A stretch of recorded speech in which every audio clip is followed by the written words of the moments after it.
Oh, Brad, Ano mga akin? pautang muna ako ng sardinas, Brad. Bawal ang utang, Brad. Sardinas lang eh. Sardinas nga. Nagutom ang tao, hindi mo pa utangin. Bawal na, bawal. Bayaran ko naman bukas pag magsahod na.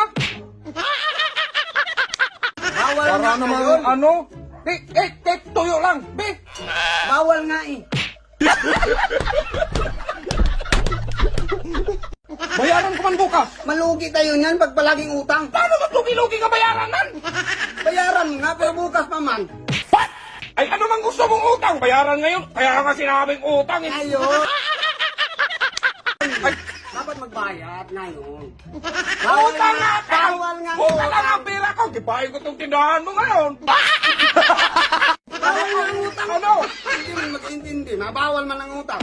Kapag may pera ako ha, hindi talaga ako bibili sa tindahan mo. Ay, hindi ka man magpahitang. Huwag ka lang. Bawal nga ang utang. Tawangas ka lang sa akin ha.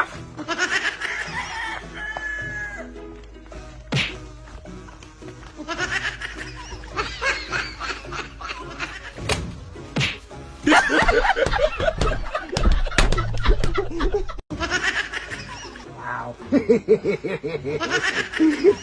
Ganda. Gasaan kaya yun.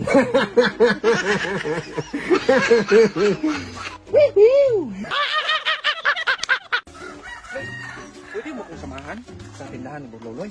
Hindi ako pinapautang ng sardinas eh. What? Kung kunwari nang ba, anak kita, ganun. Pwede mo kong samahan? Sige po. Tara. Karoon kang matanda ka.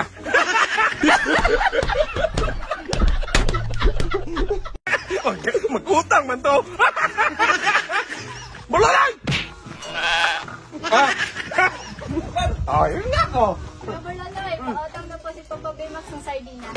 Brad, anak mo pala to? Anak ko yan! Hindi mo sinabi, may maganda kang anak. Anong tingin mo sa akin? Bago man ako. Ilang ba gusto ng utangin mo? Isang dosena po. Isang dosina.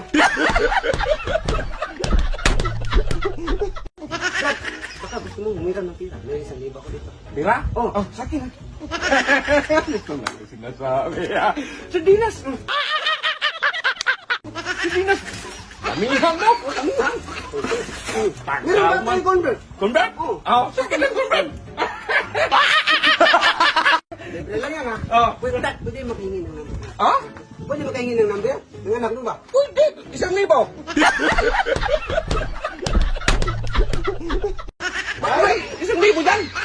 100 na lang itong pira na natira dito. Ah, 900 na lang yan. 100 na lang. Okay, sa akin na. Pwede naman ang bigyan mo ng siyam lang na numero.